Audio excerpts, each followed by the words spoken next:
Assalamualaikum dan selamat sejahtera. Selamat tengah hari semua. Dah makan ke? Okay, hopefully. Okay, kita tunggu yang lain masuk dulu baru kita mula. Sekejap ya. Okay. Okay, Assalamualaikum semua. Okay. Hari ni kita nak sembang lah berkenaan dengan apa orang kata komen-komen provokasi, komen yang mencetuskan kemarahan, menghina di social media ni. Bagaimana cara nak menangani daripada segi emosi, apa orang kata mental, dan juga dari segi undang-undang. Pertama sekali kita nak kena bercerita berkenaan dengan apa orang kata dari segi emosi dulu lah, sebab tadi saya ada terbaca berkenaan dengan komen daripada bukan komen, tulisan daripada Siakap Keli berkenaan komen ditinggalkan kepada adik Viviona. Adik Viviona ni memang famous, okay? Sebagai rakyat Malaysia, saya secara jujurnya berbangga sebab ada insan yang macam adik Viviona ni, okay? Yang mana macam saya pernah buat penulisan, adik Viviona ni dia membawa mesej betapa pentingnya untuk anak-anak muda mengejar ilmu dan menuntut ilmu. Terima kasih Anom, thank you very much. Okay, so kalau semua dah masuk, boleh kita mulakan. Kita mulakan berkenaan dengan isu komen-komen tak indah ni. Sekejap saya cuba dapatkan daripada kita baca dulu lah. Terima kasih Puan Ana Arifin. Okay, so saya tengok dulu apa. Okay, dilaporkan di Siakap Keli. Sekejap apa yang berlaku adalah, okay, ini tajuk tulisan daripada Siakap Keli. Respon. Sekejap saya buka. Okay, line sedikit slow. Okay. Dapat komen menghina, manusia miskin tinggal atas pokok. Respon Viviona ini memang win habis. Okay, jadi sekarang ni kita tengok apa tulisan orang ni. Okay, tulisan penulis ni adalah, dia cakap begini: manusia miskin atas pokok dah maju sekarang, mantap. Lagi satu, dia tahu exam online dah habis, tak payahlah sibuk tidur atas pokok nak minta orang kesian lah tu. Inilah orang Sabah sikit-sikit nak viral, berusahalah dengan berusahalah sendiri. Lepas tu dia sebut perkataan yang dikabulkan, saya nampak seolah-olah anjing. Okay, begini. Kemudian adik Viviona ni ada buka tulisan ni, dia post, saya tak tahu di akaun sosial, saya rasa FB kan, betul tak? Di FB kan.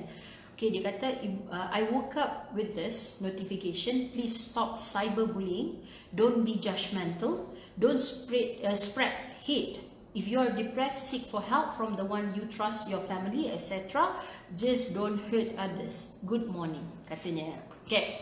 Now, dalam keadaan ni, saya memang daripada awal, saya kagum sebenarnya dengan Viviona ni. Macam mana cara dia mengawal, apa orang kata, diri di social media. Yang sebelum ni ada isu yang dituduh, yang dikatakan dia palsukan oleh salah satu YB. Okay? Tetapi cara dia, bila orang tanya kepada dia apa yang dia rasakan, dia kata dia sedikit terkesan, maknanya terluka, tetapi dia dah maafkan. Untuk budak-budak muda yang bawah 25 tahun, untuk dia bagi reaksi begini, pada saya sangat hebat. Sebab tak ramai orang yang begitu sabar, okay, yang boleh orang kata apa, tabah lah. Macam kadang-kadang kita, macam saya sendirilah, sebelum ni kan, apa yang saya dapat, kadang-kadang saya pun tak tahu dia orang ni daripada mana, kenapa dia nak serang kita. Mungkin dalam diri tu rasa hatred yang teramat sangat, kebencian yang teramat sangat, sehingga kan dia rasa, mungkin mereka ni rasa kepuasan kot agaknya apabila mengenakan orang. Mungkin bila mereka menulis macam ni, dia rasa apabila kita baca tu, pada muka kau sakit hati. Mungkin juga saya rasakan. Sebab kalau saya fikir balik, atau kita fikir balik, apa punca mereka buat penulisan yang begini? Apa punca dia? Okay, mungkin juga apa orang kata, dia saja nak kacau kita, seronok. Okay, jadi selain daripada undang-undang, sebenarnya yang pertama sekali, okay, macam ni, saya pernah dapat satu email daripada orang, kata dia telah difitnah. Alright, apabila dia kata dia telah difitnah, kemudian dia selalunya apabila mereka tanya soalan kepada saya, apa yang saya minta adalah tolong bagi link atau screenshot perkataan fitnah. Kenapa saya selalu minta itu terlebih dahulu? Kerana kadang-kala kita rasakan penulisan tersebut adalah fitnah. Tapi sebenarnya bila pihak ketiga baca atau bila saya bawa kepada mahkamah akan kata kat mana elemen fitnahnya? Okey, itu soalan yang akan ditanyakan. Maknanya elemen tu perlu ada. Tulisan tu adakah berbentuk fitnah atau dengan intention untuk menjatuhkan seseorang. Okey, dengan niat okey. Jadi dalam tulisan email tu dia kata orang ni telah menyebabkan dia depresi, dia marah. So saya pun nak tengoklah apa yang orang kata apa sampai depres, sampai marah. Kadang-kadang saya faham tulisan-tulisan begini akan menyebabkan kita tak tidur malam, kita sakit hati, betul tak? Okey. So bila dia hantar saya tengok, okey, dalam gambar tersebut ada gambar dia letak steering kereta. Steering kereta adalah jenama kereta. Kemudian dia letak air kopi. Lepas tu yang tukang komen kat bawah ni kata nyeleh belagak. Okay, jadi dan seorang lagi sambut kata riak, dia kata begitu. Dan pada pemilik badan ni, tuan punya badan, dia rasakan status itu, statement itu menyebabkan dia rasa terhina, dia rasa depressed. Okay, jadi saya nasihatkan secara jujur, saya kata elemen kalau begini nak bawa ke mahkamah mungkin ada. Okay, tetapi setelah menimbang tara, saya kata prosesnya panjang, legal fees akan melibatkan yuran keluaran, tulisannya tidak jelas, maknanya nak kata dekat mana, macam mana kita nak submit dekat mahkamah ni, saya tak galakkan. Lepas tu kadang-kadang kalau pihak ketiga baca sekalipun, contoh, sebab dia macam ni, macam kita katalah kecantikan, pada setengah orang ni rasa perempuan ni cantik, pada setengah orang lain mungkin dia rasa perempuan tu tak cantik. Sebab dia ni lies pada, maknanya dia terletak kepada mata kita ataupun pada pandangan kita. Jadi dalam cara macam mana kita ni bila menerima komen-komen berbentuk provokasi, berbentuk kebencian, kemarahan, pertama sekali saya punya nasihat adalah jangan kita bagi reaksi yang sama negatif dengan penulisan dia. Contoh, dicarut dekat kita, dikatakan kita anjing, lepas tu kita balas balik anjing, kita tambah lagi, janganlah gitu. Kita jangan meletakkan kedudukan kita atau level kita atau cara pemikiran kita sama rendah dengan cara pemikiran dia. Ingat tu.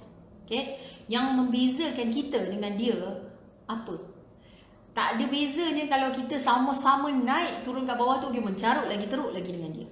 Jadi itu yang pertama bila kita dapat. Sebab ingat bila kita sama mencarut kat bawah tu bila dia tulis, kita ni nak saman dia ni daripada segi apa orang kata tulisan dia, daripada komen dia ni. Kita pun maki juga kat bawah tu. Itu kan bukan ke macam kita tuduh dia kata dia provokasi, dia malukan saya, dia panggil saya anjing dekat dalam status, dia babikan saya, dia katalah contoh. Lepas tu yang kita punya penulisan pula di screenshot sama naik. Dia pun boleh kata you pun buat benda yang sama. So pertama sekali apabila dapat tulisan-tulisan begini, nasihat saya adalah jangan melayan dengan kata-kata yang sama ataupun berbentuk negatif. Jangan merendahkan martabat kita atau kedudukan kita untuk sama-sama jadi macam orang tak betul macam dia. Senang cakap lah, orang macam ni tak betul. Sebab macam contoh kita tengok Viviana ni, dah kau kenapa yang nak kena tulis kata orang tu orang miskin tinggal atas pokok dah maju, bagus sangat ke? Macam itulah kalau tanya saya lah. Keduanya, kadang-kala penulisan begini kita tengok, kalau datang tulis sekali dua, kalau pada saya akan abaikan. Kalau sekali dua gitu. Tapi kalau dah keterlaluan sangat, dah selalu asyik-asyik muka kau je yang nak kata aku, pusing-pusing akaun yang sama ataupun tutup akaun dan buka akaun lain, kita kena ambil tindakan. Pada saya lah. Tapi mental kita sendiri kena kuat, kita kena tambah. Sebab benda macam ni, bila kita ada social media, bila kita ada social media, kita pun tahu apakah orang kata macam kesan dia, impact negatif dia. Contoh, bila kita share, macam kadang-kadang orang kata itulah jangan share gambar anak semua benda. Saya tahu kita semua bijak yang dekat social media ni. Saya tahu bila kita upload gambar anak kita semua apa, kita dah fikir macam-macam kebarangkalian dia. Sebab tu ibu bapa kalau dia naik pun dia tak adalah letak gambar anak dia dalam keadaan berbogel, tak berpakaian macam diaper saja. Itu masih ada guideline maknanya kan. Lepas tu tidak mendedahkan alamat rumah, IC anak, sebab kita semua adalah pengguna yang bijak. Sekarang ni macam jaranglah saya nak jumpa apa yang jenis-jenis akan macam memang tak adalah, saya tak pernah nampak yang letak gambar bogel anak ke apa. Itu adalah menunjukkan kita. Okay, saya tahu yang kita tahu kesannya, tapi sebanyak mana kita tahu kesannya, kita pun kena tahu kalau kita publickan account. Contoh, saya publickan account saya tidak boleh menghalang orang daripada menulis tulisan yang tak baik, dan saya juga tidak boleh memaksa orang untuk suka tulisan saya. Sebab contoh kalau saya membuat pendapat tulisan berkenaan dengan pendapat politik, okay, dan saya juga faham politik ni dia ada fahaman A, fahaman B, jadi saya tidak boleh memaksa orang suka. Begitulah juga kita pengguna social media ni, okay? Sebagai pengguna social media, apabila kita mendapat komen-komen berbentuk provokasi, pertama, kita jangan react, kedua, kita pertimbangkan. Okay? Contoh, kalau kita rasa tak selesa, okay, macam saya kata, 1-2 penulisan, block saja akaun dia. Okay? Mental kita kena kuat, sebab apa orang kata, social media ni dia adalah satu tools atau senjata yang digunakan atau diberi pakai kepada kita tanpa sebarang manual. Okey, maksud saya macam ni Macam saya hari tu ada bagi talk, saya kata, okey, dulu kalau kita nak buat penulisan zaman dulu, okey, siapa yang boleh tulis di surat khabar dan juga majalah? Ataupun siapa yang boleh menulis di dalam penyampaian berita? Okey, bukan kita. Okey, kita tidak ada kuasa untuk menulis. Kalau kadang-kadang kita nak bagi idea pun zaman dulu kan, macam tahun 1980-an, 90-an, awal 2000, kita nak menulis, kita kena hantar pada majalah, kita kena adalah cara-cara dia, dan tulisan kita tidak akan dimuat naik kalau tidak diluluskan atau tidak diterima oleh pihak-pihak akhbar ni lah. Okey, jadi dulu yang menulis kebanyakannya adalah penulis, dan mereka ada editor, betul. Dan mereka ini ada dia punya guideline, SOP, ada garis panduan, tak boleh menulis suka-suka, tidak boleh menghina orang. Okey, tetapi zaman sekarang ni semua kita boleh menulis, semua kita ada akaun social media. Kawan-kawan saya pun kadang-kadang anak kecil-kecil pun dah ada, umur 8 tahun, 10 tahun pun dah ada social media. Jadi kanak-kanak ni, lagilah kita bagikan dia sesuatu, macam contohlah, dia boleh menulis. Okay, dia menulis, I'm happy, dia tunjuklah gambar dia dengan adik-adik dia kat mana ke apa, itu tak ada masalah. Tetapi kita telah mewujudkan satu society, bukan kita lah, sebenarnya kita tengok dalam komen-komen orang kan, bila kita tengok dalam page-page yang viral semua apa, cara penulisan kat bawah tu, macam kita tengok yang kes adik Viviana ni, dia penuh dengan kebencian, kata macam like, apa tu, orang miskin tinggal atas pokok dah maju sekarang, thing like that. Itulah di mana society anak-anak kita membesar, dan mereka tidak diberikan, anak-anak kita yang kecil-kecil ni sekarang esok masuk sekolah menengah, besok mula bekerja, mereka tidak berikan guideline bagaimana nak menulis, okey, bagaimana nak buat penulisan. Contoh, rupa-rupanya kita ni ada undang-undang, kita ada akta hasutan, tak boleh nak kata pasal pemimpin, tak boleh nak kata pasal negara, tidak boleh mengajak kebencian kepada pemimpin dan negara, tidak boleh bercakap berkenaan dengan racism, ataupun kita panggil racism, pasal bangsa lain, menimbulkan kebencian terhadap bangsa lain, itu di bawah akta hasutan. Okey. Dan satu lagi, kita juga ada di bawah kanun keseksaan. Kita ada section 499, kita ada di bawah section 500. 499 adalah apa itu fitnah. 500 section 500 kanun keseksaan adalah hukuman. Kemudian kita juga ada akta section 233, okey, yang bawa akta komunikasi. Ini semua guideline, tetapi saya yakinlah yang ada mak bapak yang kat sekolah ni, saya yakin perkara ini tidak diajar di sekolah. Yang ini adalah guideline, kita ada undang-undang berkenaan dengan ni. Sebab tu kadang-kadang bila kita tengok generasi baru ni, kebanyakan menulis ikut suka, maki ikut suka, fitnah ikut suka. Okey, diorang tak tahu yang sebenarnya. Kalau tidak, tak jadilah macam masa PKP tu ada satu budak muda perempuan kan, dia kena tangkap sebab tulis pasal PDRM kan, betul tak? Dia maki PDRM. Dia kena tangkap, yang itu di bawah section 233. You see, bila kita tak ada guideline. Jadi itulah masalahnya apabila semua orang menggunakan social media tanpa guideline. Senjata yang digunakan tanpa manual, bahaya sebenarnya. Kalau macam saya ni, saya cakap secara jujur lah, kalau saya bukanlah seorang peguam, mungkin juga saya tidak terdedah kepada perkara-perkara akta ni. Okay? Dan kalau saya tidak membaca, mungkin saya pun tidak tahu sebenarnya menulis ni dia ada undang-undang dia ada guideline dia. Sebab itu saya pernah dijemput oleh Syarikat Keli untuk bagi talk kepada mereka, untuk saya memberi pencerahan. Okay? Bagi penulisan ni, apa undang-undang dia, apa yang hukuman yang ada untuk penulisan ni. Dia bukan, sebab kes kalau dululah kan, masa saya mula-mula jadi peguam ni, jarang lah saya cakap ada tulisan kes-kes fitnah ni, jarang lah. Saya kerja dengan orang dulu, bahawa saya jarang dapat tulisan fitnah ni. Kalau ada pun setahun dalam Satu, dua. Okay, tapi nowadays, okay, setiap hari, boleh dikatakan setiap hari saya dirujuk dengan kes fitnah ni. Maknanya lambatkan dulu masa saya start kerja dulu, yang saya nampak wow, hari-hari ada kes ni, kes accident. Hari-hari sampai ada firma yang buka untuk buat accident semata-mata. Tapi sekarang ni hari-hari boleh dikatakan ada kes fitnah. Macam mana tu? Sebab hari-hari orang guna social media, hari-hari orang menulis, hari-hari orang memberikan orang kata apa, pandangan. So kita sebagai pengguna social media, kita ada beberapa pilihan. Kalau orang kata kita, maki kita kat bawah, pertama sekali kita jangan bagi reaksi, saya ulang semula. Kedua, kita block mereka. Ketiga, akhir sekali kalau rasa keterlaluan sangat, ambil tindakan. Itulah, buat laporan polis. Okay, bila dah lepas buat laporan polis, apa lagi kita boleh laporan polis, lepas tu kita lantik peguam. Okay, peguam boleh hantar surat dekat pihak sana. Okay, so bila peguam hantar surat pada pihak sana untuk permohonan maaf, untuk tarik balik kata-kata, begitu. Okay, so proses dia mulakan dengan surat tuntutan dahulu. Kalau tak ada penyelesaian di sana, maka kita boleh bawa ke apa orang kata mahkamah lah untuk tuntutan. Tuntutan ni, amount ni bergantung berapa. Okay, ada tak apa-apa soalan sebelum saya menamatkan? Saya tak jawab soalan. Apa-apa soalan pun tak kisahlah pasal apa, defamation ke, pasal cyberbully ke, atau saya terlepas pandang tadi saya tak jawab soalan ke, apa orang kata, sorry, saya tak sihat sikit. Okay. Saya tak menjawab soalan ke, saya tak menjelaskan dengan detailnya, kan. Sebab sebelum ni saya dah jelaskan berkenaan dengan isu harga berapa semua. Saya rasa boleh tengok video saya yang sebelum ni dan faham. Ada soalan?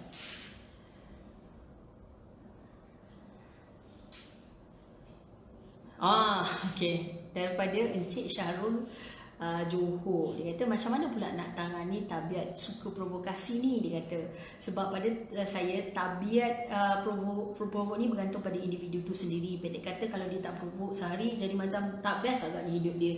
Sekadar soalan saya, dia kata saya tak suka provok orang. Saya faham, okay? Karakter kita ni macam-macam. Okay, karakter kita ni macam mana nak kata, itulah kan, heran kan, kadang-kadang dia suka nak cari kemarahan kita, dia suka tengok kita marah.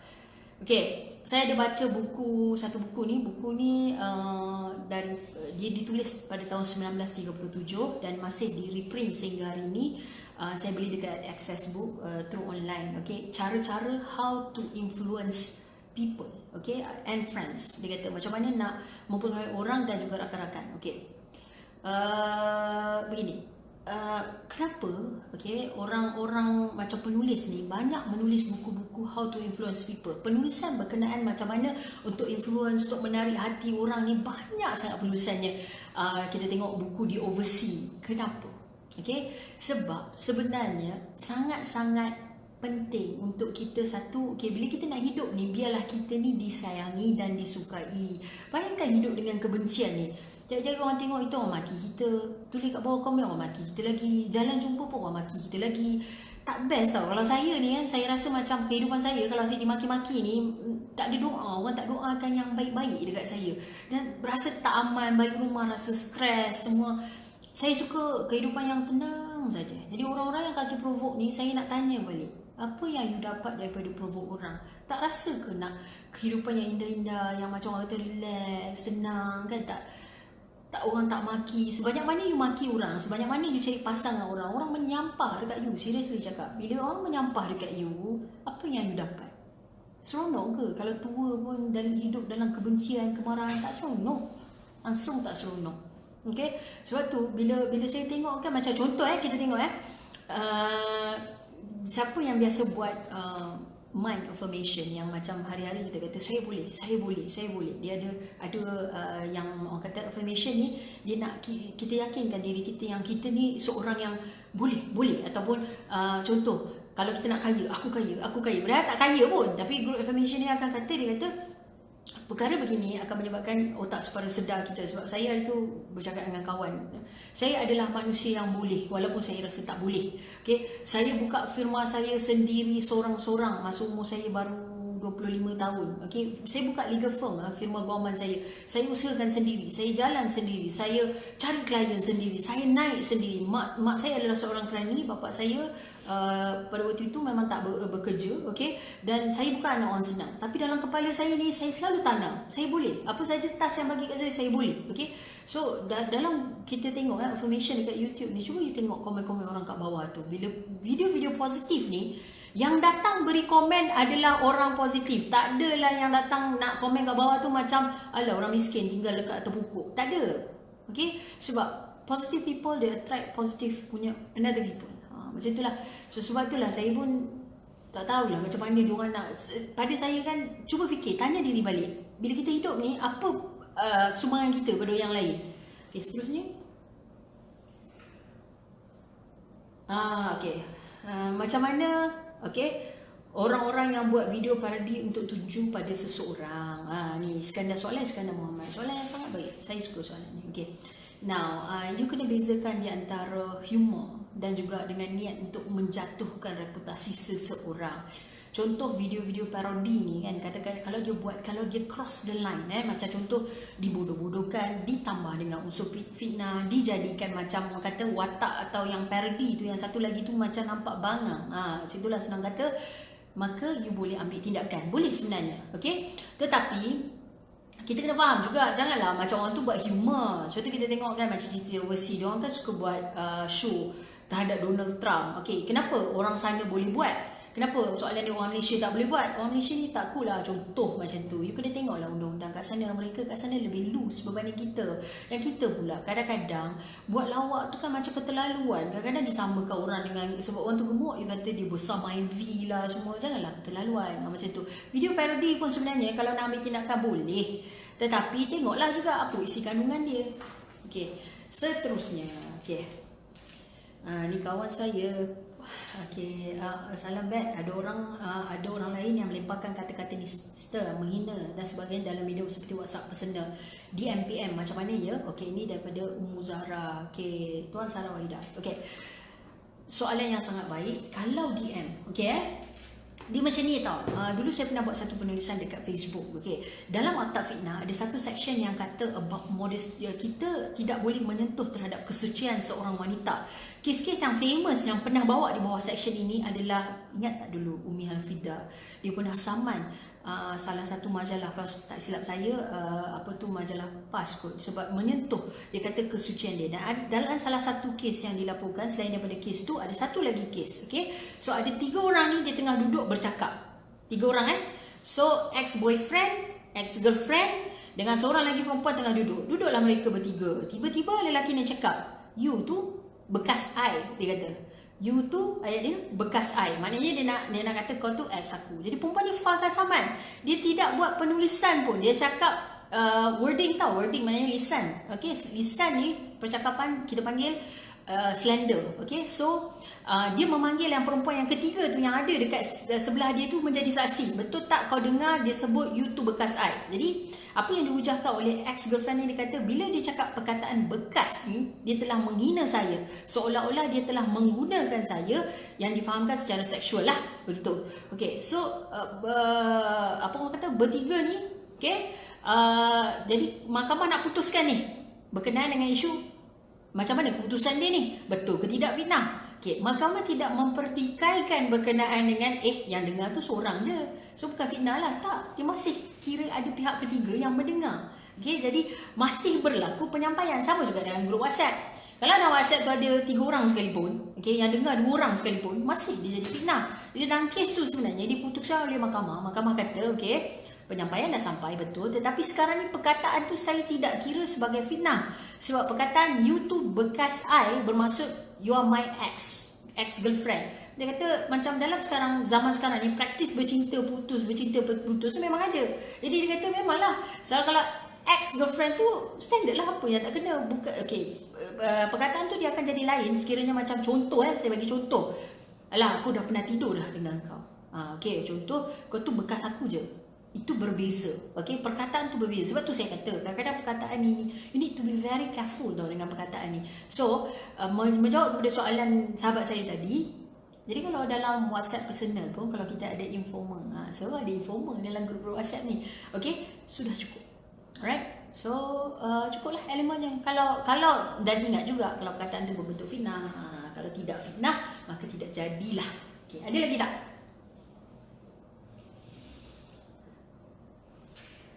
Oh, okay. Tak apa.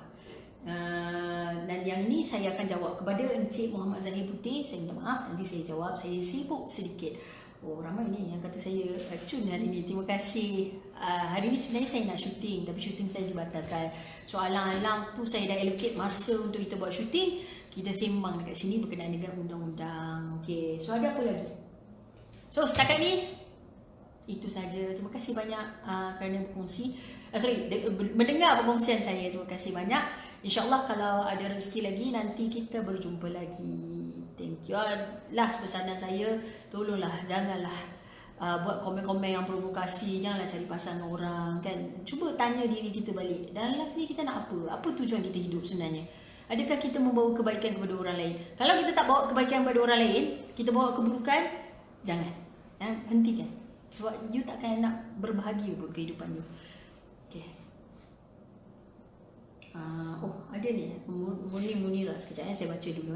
Macam mana kalau kita kongsi post rakaman dalam FB kita untuk berkongsi apa yang kita kena. Contoh A siarkan rakaman call B dan komen B dan sebab B bagi amaran dan tuduh A tak sebenarnya apa yang post semua kisah benar. Okay, so soalan dia adalah macam mana kalau kisah benar? Macam saya katakan, sekarang ni dekat court kadang-kadang apa yang dihujahkan oleh kedua-dua peguam adalah, okay, ni perkataan fitnah. Dia kata, tapi tak fitnah. Benda ni benda betul. Dia cakap kan. Tapi ada setengah kes yang mahkamah putuskan sekiranya perkara itu benar tetapi dibuat dengan niat untuk menjatuhkan reputasi dan tendensi seseorang, makanya boleh dikategorikan fitnah dan boleh diambil tindakan. Jadi merujuk kepada soalan tadi tu, kalaulah perkongsian dibuat memang dengan niat untuk menjatuhkan seseorang lain, dia boleh ambil tindakan. Oh, ada lagi. Kita ambilkanlah satu soalan lagi saya. Okay, so satu lagi mana? Soalan Puan Mami Fa anak nelayan Johor. Dia kata macam ni. Puan, kalau bekas wife kutuk-kutuk ex suami kat WhatsApp, kita boleh saman tak? Boleh. Boleh saman. Boleh saman. Kalau ada pembacanya. Okay. Macam ni saman ni macam mana nak tahu boleh saman ke tidak? Okay, sebab saya tak ulang sebab sebelum ni saya dah buat video. Tapi since kita ada kat sini, mungkin ada yang saya rasa tak jelas kot. Apa yang boleh menyebabkan kita saman orang? Dia ada 3 elemen. Yang pertamanya adalah perkataan berbentuk fitnah dan atau menjatuhkan reputasi. Macam saya cakap, okay, dalam live saya yang sebelum ni, yang saya cakap kes cikgu tu, girlfriend dia sakit hati dengan dia, okay, dia ambil gambar cikgu ni, gambar bogel cikgu ni, dia blastkan dalam email. Benar kan? Itu benar kan? Gambar cikgu tu kan dalam keadaan bogel kan? Betul kan? Benar. Okay? Jadi tetapi dibuat untuk menjatuhkan reputasi. Kat situ dah ada elemen. Nombor 2, disampaikan kepada pihak ketiga. Macam saya kata tadi lah, yang perempuan tu duduk, tak kisahlah pihak ketiga tu apa orang kata seorang ke atau okay, cuma okay, berkenaan dengan pihak ketiga ni, ada satu kes yang very interesting pernah diputuskan kat mahkamah tu. Apakah pendefinisian pihak ketiga? Dia kena orang yang intelek, dia pandai ke? Sebab dia kata macam ni, yelah, dah kata tulisan ni yang A ni faham macam ni, B ni faham macam ni, C ni faham macam ni, kan? So adakah penyampaian kepada pihak ketiga tu penting dari segi apa yang dia fikirkan? Maknanya macam orang ni kata tak ada apa sangat lah, orang ni okey. Tulisan tu kata sebenarnya pihak ketiga ni tak payah dibuktikan pun intelek dia siapa. Sama ada dia kata kerja biasa ke, profesional ke, tak ada isu pun. Okay, selagi mana mahkamah berpendapat tulisan tersebut menjatuhkan reputasi dan berbentuk fitnah. Okay? Dan yang ketiga adalah menyebabkan kerugian dan orang kata menjatuhkan reputasi. Contoh perkataan fitnah. Contohlah dia katalah fitnah ni kat saya katalah, oh Puan Zavita ni cantik macam bidadari, tak pernah nampak orang yang cantik macam ni. Okey, ini saya katalah perkataan ni macam tak munasabah sangat dan tipu. Tetapi ianya tidak menjatuhkan reputasi saya. Jadi kat mana kalau kita nak saman pun, court ni sebenarnya dia tengok apa kesusahan dan kepayahan yang you alami. Faham tak? Dia bukanlah macam asal cakap je fitnah, asal cakap je fitnah. Itu yang jadi berlambat kes kat mahkamah. Kadang-kadang saya ada setengah benda yang saya tengok macam, contoh elemen tu tidak kuat, tetapi disebabkan macam orang kata sakit hati sangat nak bawa juga. So sebab tu jadi banyak. Okey. Taci ni soalan dah habis lagi ni. Kejap Okey ni Hani last Okey puan, saya if HR provoke dan menuduh staff, boleh ke ambil tindakan sedangkan staff ada rekod setiap percakapan dan apa yang dituduh tak benar. Okey, dalam kes ni kalau ada benda-benda macam ni, HR tak puas hati, saya nasihatkan tolong buat email. Sebab kadang-kadang bila kita ni biasa dengan lisan saja, kita tak puas hati dengan orang, kita cakap lisan bergaduh-gaduh. Okey, kes ni nak bawa kat mahkamah industri ni, buka lagi katalah 4 bulan 6 bulan. Lepas tu bila lawyer tu tanya, okey kalau anda tidak puas hati mana aduannya? Kemudian kita pun tak ada aduan. So bila kita tak ada aduan, habislah kes kita. Jadi dalam kes macam ni, katalah tak puas hati, kata orang tu provoke, buatlah aduan, hantar pada HR, kata saya telah dituduh tarikh sekian-sekian. Kalau HR tu masih ambil tindakan show cause, you sebagai pekerja you ada hak untuk reply show cause. You kalau kena panggil untuk buat inquiry, you ada hak. Kalau dibuang secara selepas you dah pergi domestic inquiry, still you telah dibuang secara orang kata apa, tak sengaja, secara salah atau tak betul, okay, you masih boleh bawa kes ni sama ada pergi ke perusahaan, kemudian mahkamah industri atau tenaga buruh. So depends. Tolong orang kata apa, tolong simpan bukti. Kalau tak puas hati, kita jadikan praktis tau dalam kehidupan kita ni. Kalau ada yang tak betul, kita buat laporan polis. Kalau ada yang tak betul, kita hantar surat buat aduan. Saya memang jadikan benda tu praktis. Mungkin sebab saya peguam, okay? Jadi kalau macam contoh ada Grab kan, katalah ada driver apa, jadi macam katalah kita tak berpuas hati dengan driver, sebab yelah Grab pun tidak ada kawalan terhadap pemandu-pemandunya, sebab dia diambil daripada orang yang pohon. So saya kalau rasa tidak berpuas hati, macam hari tu saya hantar mak saya, apa saya buat, saya hantar pada Grab, saya tulis semua benda. Kita pun faham Grab ni adalah satu orang kata apa, syarikat yang dia nak bagi servis. Jadi mereka pun akan faham kalau kita reply. Kita ikut cara gitu dulu. Lepas tu barulah kalau masih tak didengar ke apa ke, dan kita nak bawa pergi mahkamah ke macam mana ke, terpulang. Tapi dalam keadaan ni tolong jadikan praktis. Kalau tidak berpuas hati, kalau rasa macam ada abang kata ketidaktelusan dalam mana-mana jabatan, kami tolong buat surat dulu. Janganlah kita ni tiba-tiba perli-perli ke FB, maki-maki terus. Itu nak ambil jalan mudah. Ingat, saya tahu ramai orang rasa power viral betul. Tetapi viral ni tolonglah gunakan dalam keadaan yang baik. Okay, so itu sahaja. Okay, saya rasa macam saya kata, tolong sesuatu perkara yang baik ini, kalau orang kata apa, kita gunakan dengan baik, baiklah jadinya. Sebab saya rasakan social media ni baik. Saya sendiri banyak belajar dari social media, saya banyak baca berita, saya banyak, sebab zaman sekarang ni nak beli paper lagi, nak buka paper lagi, kita memang tak sempat. Kita on the go, kita lari sana sini. So dari sini saya belajar penulisan daripada influencer. Lepas tu saya kadang-kadang dekat ruang komen tu, apabila tuan-tuan perempuan komen dekat bawah komen saya kan, macam contoh bila tulis pasal pekerjaan semalam, ada Senayang ni, dia kata ni pekerjaan saya macam ni. Saya belajar experience daripada orang, saya belajar daripada kehidupan orang lain. Jadi kalau mana kita menggunakan benda ni ke arah kebaikan, maka baiklah jadinya. Dan kalau kita menjadikan social media ni sebagai medan nak bully orang, nak kena ke orang, buka fake account, pergi menyusahkan orang, ingat, untuk setiap perbuatan ni ada balasan dia. Kalau tak ada di dunia pun, kita akan dapat balasan dia akhirat. Dan hiduplah dengan tenang, okay? Buat perkara yang baik-baik, semoga yang baik-baik datang kepada kita. Dan juga doa orang tu, okay? Dia akan menyebabkan kita mudah dan tenang. Alhamdulillah, saya terima kasih banyak-banyak kepada yang sentiasa mendoakan saya, yang tak putus-putus. Setiap kali saya baca komen, sejuk hati saya baca messenger pun, banyak orang mendoakan saya. Betapa macam orang kata baiknya kalian semua ni lah yang tak putus-putus mendoakan saya. Terima kasih banyak. Dan kalau tak percayalah yang mana yang suka provoke orang, yang suka hidup ke arah kebencian kan, cuba hidup dalam keadaan tenang, cuba membantu. Saya ni tak buat apa banyak pun. Macam kadang-kadang saya buat sharing, saya buat penulisan. Jujur saya katakan, saya tak buat banyak pun. Kalaupun orang kata orang lain tak share ke apa ke, saya suka kita semua pandai sama-sama. Tapi untuk setiap kebaikan yang benda kecil-kecil yang saya buat ni pun, betapa saya didoakan, betapa murahnya rezeki saya. orang tanya kan kadang-kadang macam dia nak murah rezeki, cara dia, kita tengok balik apa yang kita buat. Betul tak kita buat? Pekerjaan kita betul tak? Cara kita cari duit betul tak? So macam ni hubungan kita dengan orang, hubungan kita dengan mak ayah kita, hubungan kita dengan kawan-kawan, sebab tu dia. Okay, sekejap jadi ustazah kejap. Okay, alright, terima kasih banyak-banyak. Okay, menonton. InsyaAllah mana-mana yang saya tak sempat reply messenger, InsyaAllah nanti saya reply. Terima kasih. Okay, Assalamualaikum.